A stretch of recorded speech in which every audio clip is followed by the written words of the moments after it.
முதல் வாசகம். கோவிலிலிருந்து தண்ணீர் வருவதைக் கண்டேன். அது பாயும் இடமெல்லாம் யாவும் உயிர் வாழும். இறைவாக்கினர் எசேக்கியேல் நூலிலிருந்து வாசகம். அதிகாரம் 47, இறைவசனங்கள் 1 முதல் 9 முடிய மற்றும் 12. அந்நாள்களில் வானதுதர் என்னை கோவிலின் நுழைவாயிலுக்கு மீண்டும் அழைத்து வந்தார். அங்கு நான் கோவிலின் வாயிற்படியின் கீழிருந்து கிழக்கு நோக்கி தண்ணீர் வருவதைக் கண்டேன். ஏனெனில் கோவில் கிழக்கு நோக்கி இருந்தது. தண்ணீர் கோவில் மற்றும் பீடத்தின் தெற்கு பகுதியிலிருந்து வந்தது. அவர் என்னை வடக்கு வாயில் வழியாய் அழைத்து வந்து கிழக்கு நோக்கிய வெளிவாயிலின் வெளிப்பகுதிக்கு இட்டுச் சென்றார். இதோ தண்ணீர் தெற்கு பகுதியிலிருந்து பாய்ந்து கொண்டிருந்தது. அம்மனிதர் கையில் ஓர் அளவு நூலை பிடித்து கொண்டு கிழக்கு நோக்கி சென்று 1000 முழம் அளந்தார். பின்னர் கணுக்காலளவு ஆழமுள்ள அத்தண்ணீர் வழியாய் என்னை அழைத்துச் சென்றார். அவர் மேலும் 1000 முழம் அளந்து என்னை முழங்காலளவு ஆழமுள்ள தண்ணீரில் அழைத்துச் சென்றார். மேலும் 1000 முழம் அளந்து இடுப்பளவு தண்ணீரில் என்னை நடத்தி சென்றார். அவர் மேலும் 1000 முழம் அளந்தார்.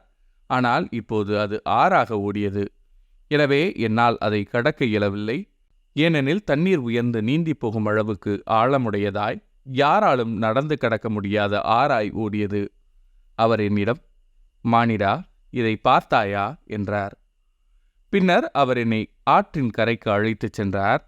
நான் அங்கே சென்றபோது ஆற்றின் இரு கரைகளிலும் எண்ணற்ற மரங்கள் இருக்க கண்டேன். அவர் என்னிடம் உரைத்தது, இத்தண்ணீர் கிழக்கு பகுதியை நோக்கி பாய்ந்து ஆரபாவில் சேர்க்கிறது. அங்கு அது கடலோடு கலக்கிறது. அது கடலோடு கலக்கையில் அத்தண்ணீர் அங்கு நல்ல தண்ணீராக மாறும். இந்த ஆறு பாயுமிடமெல்லாம் திரளான உயிரினங்கள் வாழும். அங்கு ஏராளமான மீன்கள் இருக்கும். ஏனெனில் இத்தண்ணீர் பாய்ந்து அங்குள்ள நீரை நல்ல நீராய் மாற்றும். எனவே அது பாயுமிடமெல்லாம் யாவும் உயிர் வாழும். பல வகையான பழமரங்கள் ஆற்றின் இருமருகிலும் வளரும். அவற்றின் இழைகள் உதிரா, அவற்றில் கனிகள் குறையா. ஒவ்வொரு மாதமும் அவை கனி கொடுக்கும். ஏனெனில் தூயகத்திலிருந்து தண்ணீர் அவற்றிற்கு பாய்கின்றது. அவற்றின் கனிகள் உணவாகவும் இழைகள் மருந்தாகவும் பயன்படும்.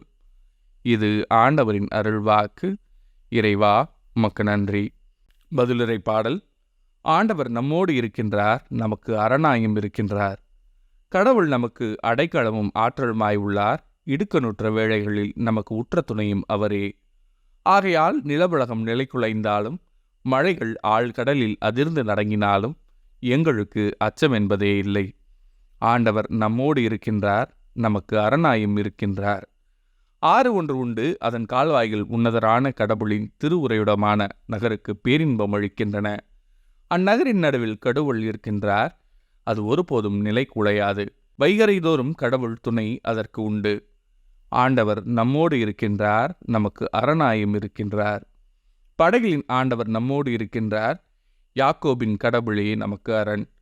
வாரீர், ஆண்டவரின் செயல்களை காணீர், அவர் உலகில் ஆற்றியுள்ள திகைப்பூட்டும் நிகழ்ச்சிகளை பாரீர். ஆண்டவர் நம்மோடு இருக்கின்றார், நமக்கு அரணாயும் இருக்கின்றார். நற்செய்தி வாசகம். உடனே அம்மனிதர் நலமடைந்தார். யோவான் எழுதிய தூய நற்செய்தியிலிருந்து வாசகம். அதிகாரம் 5, இறைவசனங்கள் 1 முதல் 3 முடிய மற்றும் 5 முதல் 16 முடிய. யூதர்களின் திருவிழா ஒன்று வந்தது. இயேசுவும் எருசலேமுக்கு சென்றார். எருசலேமில் ஆட்டு வாயிலுக்கு அருகில் 5 மண்டபங்கள் கொண்ட குளம் ஒன்று உண்டு. எபிரேய மொழியில் பெத்சதா என்பது அதன் பெயர். இம்மண்டபங்களில் உடல்நலமற்றோர், பார்வையற்றோர், கால் ஊனமுற்றோர், முடக்குவாதமுற்றோர் ஆகியோர் திரளாய் படுத்து கிடப்பர். 38 ஆண்டுகளாய் உடல் நலமற்றிருந்த ஒருவரும் அங்கு இருந்தார்.